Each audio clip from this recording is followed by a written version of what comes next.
السلام علیکم ورحمۃ اللہ وبرکاتہ۔ الحمدللہ وکفی وسلام علی عبادہ الذین اصطفیٰ، اما بعد۔ محترم ناظرین، ہم اپنا موضوع پھر دوبارہ آپ کی خدمت میں لے کے حاضر ہوئے ہیں، اور بات چل رہی تھی خذولہ پر۔ جیسے کہ آپ حضرات کو یاد ہوگا، خذولہ پر میں نے گفتگو کی تھی کہ اللہ نے ارشاد فرمایا کہ شیطان انسان کو خذول کر دیتا ہے، اور دونوں طرف سے کفار اور مسلمین کی فوجیں میدان بدر میں اتری اور جنگ شروع ہو رہی تھی، تو اللہ رب العالمین نے جبرائیل امین کو فرشتوں کی فوج لے کر کے آسمان سے میدان بدر میں اتارا۔ ابلیس نے جب دیکھا فرشتے اور جبرائیل امین اتر رہے ہیں، ابلیس نے جب پہچان لیا کہ جبرائیل امین آ رہے ہیں، کہا انی اری ما لا ترون، میں جو دیکھ رہا ہوں وہ تم نہیں دیکھ رہے ہو۔ واقعی ابلیس نے سمجھا اب ہماری خیر نہیں، ہماری لڑائی اب محمد صلی اللہ علیہ وسلم سے نہیں ہوگی، باقاعدہ تو جبرائیل امین فرشتوں کی فوج لے کر کے آ رہے ہیں۔ ابو جہل کو پتہ نہ چلا، لیکن ابلیس کو پتہ چلا۔ اس نے سوچا خیر اسی میں ہے کہ اب چھوڑ کر کے بھگ جاؤ۔ کہا کہ ابو جہل تم لڑو، میں تو نہیں لڑوں گا، انی اری ما لا ترون، میں وہ فوج دیکھ رہا ہوں جو تم نہیں دیکھ رہے ہو۔ پھر ابلیس اپنی شیطانی شکل میں ہوا اور غائب ہو گیا۔ اب آپ ذرا دیکھیں ابو جہل کو کس طرح لاوارث میدان بدر میں چھوڑ کر کے ابلیس چلا گیا۔ اسی لیے اللہ نے بیان فرمایا شیطان انسان کو کا خذول ہے۔ عین موقع پر جب لڑنے کی باری آئی تو ابلیس اپنی پوری فوج لے کر کے غائب ہو گیا، ابو جہل اور اس کی قوم کو چھوڑ دیا، اور ابو جہل وہیں قتل ہوا، سارا کفر کا زور ٹوٹ گیا۔ ایک میں نے مثال دی، ایسی بہت ساری مثالیں۔ اذ قال للانسان اکفر، شیطان انسان کو ورگلاتا ہے کفر کرانے کے لیے۔ جب انسان کفر کر ڈالتا ہے تو شیطان کہتا انی بری، میں بری ہوں، میں تمہارا ساتھ نہیں دیتا۔ ناظرین، یہ دو مثالیں میں نے دی ہیں کہ خذول کا معنی آپ کے سامنے واضح ہو جائے۔ اب خذول کا معنی ہوتا ہے بے یار و مددگار، لاوارث، بے سہارا، بے یار و مددگار، جس کی کہیں سے کوئی مدد نہ ہو، کوئی سہارا نہ ہو۔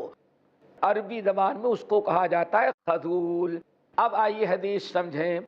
سنن ترمذی کے حدیث میں بتا رہا تھا کہ نبی علیہ السلام نے ارشاد فرمایا کہ المسلم اخو المسلم، مسلمان دوسرے مسلمان کا بھائی ہوتا ہے۔ لا یخونہ، مسلمان اپنے مسلمان بھائی کے ساتھ کبھی خیانت کا معاملہ نہیں کرتا۔ ولا یکذبہ، کبھی جھوٹا معاملہ نہیں کرتا۔ ولا یخذلہ، اور مسلمان اپنے بھائی کو کبھی خذول نہیں کرتا۔ کیا مطلب؟ ہمیشہ اپنے بھائی کی مدد کرتا رہتا ہے، کبھی اپنے بھائی کو بے یار و مددگار، بے سہارا نہیں چھوڑتا۔ یہ نبی علیہ السلام کی تعلیم۔ ناظرین ذرا اس پر غور کرو۔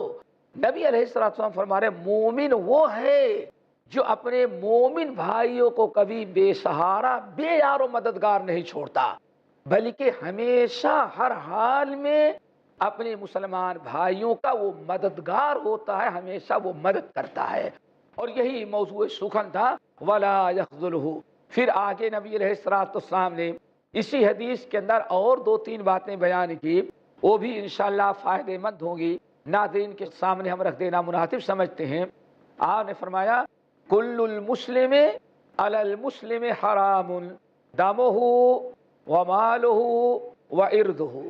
اے لوگو یاد رکھنا، ایک مسلمان پر دوسرے مسلمان بھائی کی ساری چیزیں حرام ہوتی ہیں۔ ساری چیزوں سے مراد، پھر آپ نے ارشاد فرمایا دمہ ومالہ وعرضہ، ایک مسلمان دوسرے مسلمان بھائی کی یہ ساری چیزیں حرام ہیں۔ کبھی ایک مسلمان دوسرے مسلمان کی ان تینوں چیزوں پر کبھی ہاتھ نہیں ڈالتا۔ نمبر ایک دمہ، ایک مسلمان اپنے اوپر اپنے مسلمان بھائی کا قتل حرام سمجھتا ہے، کبھی مسلمان کو قتل نہیں کرتا۔ نمبر دو ومالہ، ایک مسلمان ہمیشہ اپنے مسلمان بھائی کے مال کو حرام سمجھتا ہے، جب تک مسلمان بھائی اجازت نہ دے اپنے مسلمان بھائی مال کو ہاتھ نہیں لگاتا۔ حرام ہونے کا مطلب یہ ہے کہ نہ چوری کرتا ہے، نہ غصب کرتا ہے، نہ فریب دیتا ہے۔ ہمیشہ ایک مسلمان اپنے مسلمان بھائی کا ناجائز ایک پیسہ لینا بھی اپنے اوپر حرام سمجھتا ہے۔ نمبر 3، وَإِرْضُهُ، ہمیشہ ہر مسلمان اپنے مسلمان بھائی کی بے عزتی کرنا اپنے اوپر حرام سمجھتا ہے۔ مسلمان کی عزت اپنی عزت سمجھتا ہے، اس کی حرمت اپنی حرمت سمجھتا ہے۔ مسلمان اپنے مسلمان بھائی کی توہین کرنا اپنی توہین سمجھتا ہے۔ آقا نے فرمایا کل المسلم علی المسلم حرام دمہ ومالہ وعرضہ۔ پھر نبی علیہ السلام نے مشہور بات کہی، 3 مرتبہ فرمایا التقوی ہا ہونا، التقوی ہا ہونا، التقوی ہا ہونا، واشار الی صدرہ۔ اے لوگو، تقوی یہاں ہوتا ہے، تقوی یہاں ہوتا ہے، اور تقوی یہاں ہوتا ہے۔ 3 مرتبہ آپ نے فرمایا، اے لوگ، سینے کی طرف اشارہ کرتے ہوئے، اے لوگو، تقوی یہاں ہوتا ہے، تقوی دل میں ہوتا ہے، تقوی دل میں ہوتا ہے، تقوی دل میں ہوتا ہے۔ آپ نے اشارہ فرمایا کہ دل میں اگر تقوی آ جائے تبھی انسان کے جسم کے سارے اعضاء جو ہیں اس کے تابع ہو جاتے ہیں۔ ہمیشہ انسان کے دل کی بات ہوتی ہے۔ انسان کا دل صاف ہے، انسان کے دل میں تقوی ہے تو اس کے سارے ظاہری اعمال بھی درست ہو جایا کرتے ہیں۔ آپ نے تقوی کی نشاندہی کی۔ تقوی یہ ہے کہ اس کے دل میں اللہ تعالیٰ کا ڈر اور خوف پیدا ہو جائے۔ زبان سے تقوی نہیں آتا، تقوی اصل میں دل میں ہوتا ہے۔ اس کے بعد ناظرین، نبی علیہ السلام نے ایک بڑی اہم بات بیان کی جس بیماری میں آج دنیا کے سارے مسلمان مبتلا ہیں۔ وہ کیا ہے؟ آج دنیا میں ایک مسلمان کو اللہ نے حسن دے دیا، حسن و جمال دے دیا، اب وہ دنیا کے سارے مسلمانوں کو بیکار سمجھتا ہے۔ ایک انسان کو مال دے دیا، ذرا زیادہ مال و دولت کا مالک بن گیا، اب وہ سارے محلے کے مسلمانوں کو حقیر ہیچ و ذلیل سمجھنے لگتا ہے۔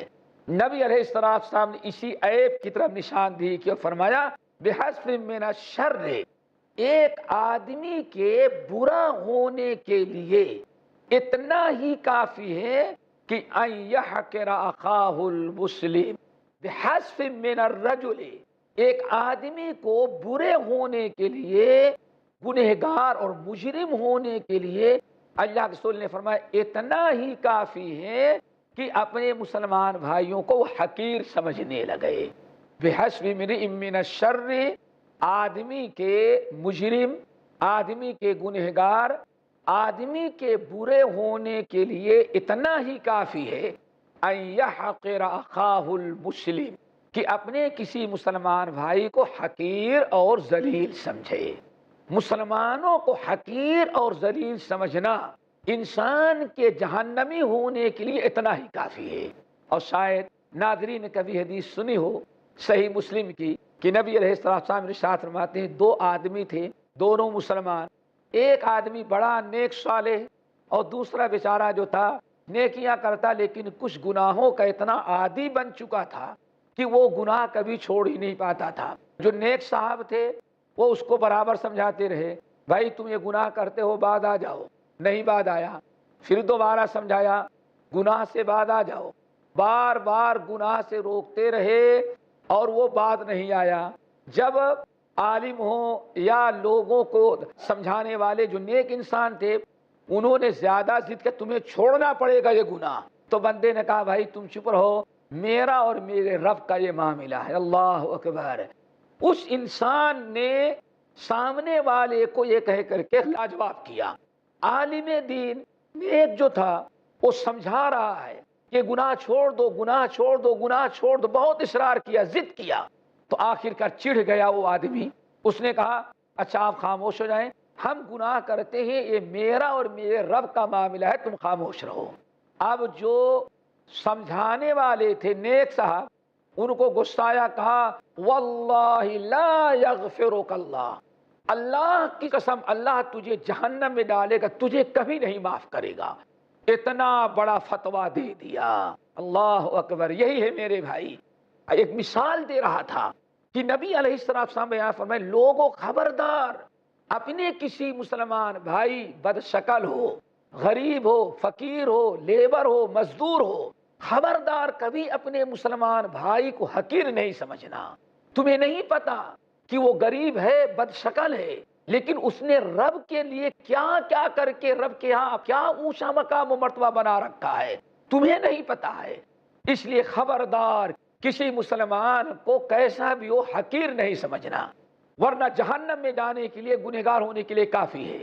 اب حدیث بتا رہا تھا، انہوں نے سمجھانے والے نے غصے میں آ کر کے فتویٰ دے دیا، اس کو حقیر سمجھا، گناہ کر رہا تھا، توبہ کا دروازہ کھلا ہوا ہے، آپ سمجھاتے رہتے، لیکن انہوں نے غصے میں آ کے کہا تو میری بات نہیں مانتا، اللہ کی قسم اللہ تجھے معاف نہیں کرے گا، تجھے جہنم میں ڈالے گا ہی۔ غصے میں آئے، اس طرح سے فتویٰ دیا، ختم۔ دونوں کا انتقال ہوا تو رسول اللہ صلی اللہ علیہ وسلم ارشاد فرماتے ہیں جب دونوں کا انتقال ہوا تو انتقال کے بعد اللہ رب العالمین نے جو برا انسان تھا اس کو جنت میں داخل کیا، اور جنہوں نے اتنے زوردار فتویٰ دیا تھا اللہ تعالیٰ نے ان کو جہنم میں داخل کیا۔ ناظرین کیوں ہوا؟ انہوں نے ایک گنہگار مسلمان کو بہت ہی زیادہ حقیر اور کمتر اور ذلیل سمجھا، اور پڑوس میں ایک بڑے نیک صالح انسان رہتے تھے، انہوں نے بار بار سمجھایا لیکن بات نہ آیا، اس کو بھی ضد آ گئی، تو آخر میں پڑوسی جو سمجھانے والے تھے نیک انسان، انہوں نے غصے میں آ کر کے فتویٰ دے دیا کہ اللہ کی قسم کھا کے کہتا ہوں اللہ تیری مغفرت نہیں کرے گا۔ نتیجہ یہ ہوا ناظرین کہ جب دونوں مرے، اللہ تعالیٰ نے گنہگار کی، اور اللہ کے نبی علیہ السلام کے بیان کے مطابق کہ بہت پرانا گزرا ہوا واقعہ ہے، لیکن اللہ تعالیٰ نے بدریہ وحی اپنے نبی کو بتایا اور نبی نے امتیوں کو بتایا تاکہ ہمیں عبرت و نصیحت حاصل ہو کہ ہم کبھی کسی گنہگار کا گناہ دیکھ کر کے حقیر اور معمولی سمجھ کر کے اس پر جہنمی ہونے کا فتویٰ نہ دے دے، اپنے آپ کو اس سے بہت اچھا نہ سمجھ لیں، مسلمان کو کبھی حقیر نہ سمجھو، کیسے پتا کہ اللہ معاف نہیں کرے گا اسے۔ نبی علیہ السلام نے بڑے حسرت اور افسوس کے ساتھ یہ حدیث بیان کی، اور سب کے لیے باعث عبرت و نصیحت اور قیامت تک کے لیے ایک بہت بڑا میرے سامنے سرمایہ اسوہ ہے کہ کسی مسلمان کے چند گناہوں کو دیکھ کر کے ہمیں اصلاح کی کوشش کرنی چاہیے، ہم اس کو سدھاریں، اس کو بتائیں، لیکن اگر ہم نے کہیں تو اس کو حقیر سمجھ کر کے جہنمی ہونے کا فتویٰ نہ دے دیں۔ توبہ کا دروازہ اللہ نے کھلا رکھا ہے، ہم اس کے لیے توبہ کا دروازہ بند نہ کر دیں۔ تو بات چل رہی تھی میرے بھائیوں کہ نبی علیہ السلام نے ارشاد فرمایا کسی مسلمان کے گنہگار برے ہونے، جہنمی ہونے کے لیے یہی اتنا کافی ہے کہ نیکیاں تو بہت کرتا ہے لیکن اپنے مسلمان بھائیوں کو حقیر اور ذلیل سمجھتا ہے۔ ناظرین یہاں ایک بات اور بتائیں کہ کبھی بھی، یہ میری بات نوٹ کر لیں، میری بات نہیں، رسول اللہ صلی اللہ علیہ وسلم کا فرمان ہے، کبھی بھی کسی مسلمان کو، کلمہ گو کو، کیسا بھی ہو، آپ اس کی غربت، اس کے فقر محتاجگی، اس کی محنت مزدوری، میلے کچیلے کپڑے، پھٹے پرانے لباس، ننگے پیر، بے سہارا روڈوں پر گھومنے والے غریب کو کبھی حقیر نہ سمجھیں۔ کیوں؟ نبی علیہ السلام ارشاد فرماتے ہیں صحیحین کی حدیث، کتنے ایسے اللہ کے بندے ہیں جو غریب ہیں، مسکین ہیں، محتاج ہیں، پھٹے پرانے کپڑے پہنے ہوئے ہیں، کسی کے دروازے پر ملنے کے لیے جائیں تو بڑے صاحب ملنے میں توہین سمجھتے ہیں، واچ مین ہی اس کو واپس باہر سے لوٹا دیتا ہے، کچھ ضرورت کے لیے جائے اس کی کوئی بات سننے کے لیے تیار نہیں ہوتا۔ نبی علیہ السلام فرماتے ہیں مدفوع، کسی دروازے پر کھڑے ہو تو کوئی دروازہ کھول کر کے اندر لینے کے لیے تیار نہیں ہوتا، کوئی اپنے آفس میں اس کو گھسنے ہی نہیں دیتا، صرف اس کے لباس کو دیکھ کر، اس کے فقر و محتاجگی کو دیکھ کر کے، اس کے محنت مزدوری والے پیشے کو دیکھ کر کے لوگ اس سے ملنا پسند نہیں کرتے، دروازے سے دھکے دے کے بھگا دیتے ہیں۔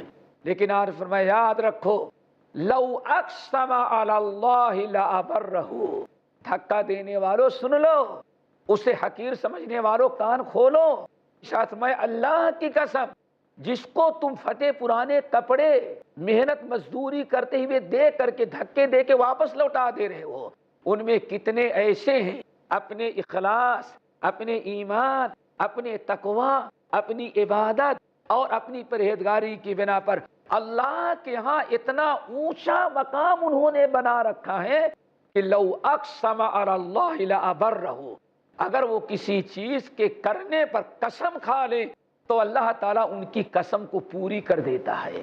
انسان ہے کبھی کسی حقیر کو سمجھے۔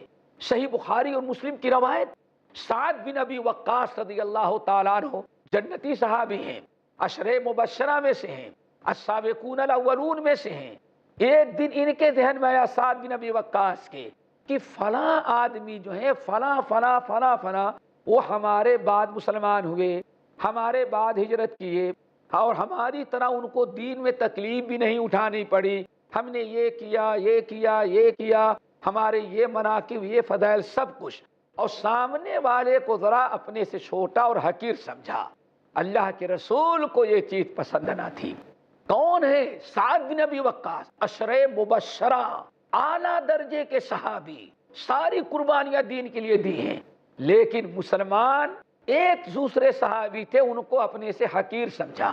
نبی علیہ السلام کو پتہ چل گیا، آپ نے بلایا سعد بن ابی وقاص، ہم نے سنا ہے کہ تم سمجھتے ہو کہ تم فلاں آدمی سے اچھے ہو، یاد رکھنا خبردار اے سعد، اللہ کی قسم کھا کے کہتا ہوں کبھی کسی ضعیف مسلمان غریب کو اس کی حالت کو دیکھ کر کے اس کو حقیر نہ سمجھنا۔ انما تنصرون وترزقون بضعفائکم، ساتھ تمہیں معلوم ہے یہی تمہارے غریب مسلمان، تمہارے غریب مسلمان جو ہیں جن کو تم حقیر سمجھ رہے ہو، انہی کی برکت سے میدان جنگ میں اللہ تعالیٰ تمہاری مدد کرتا ہے، اور انہی غریبوں کی برکت سے ترزقون، اللہ تعالیٰ تمہیں رزق دیا کرتا ہے۔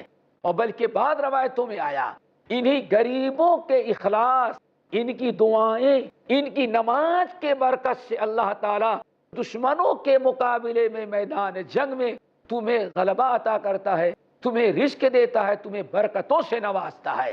اس لیے کبھی بھی کسی کلمہ گو کو حقیر نہ سمجھو۔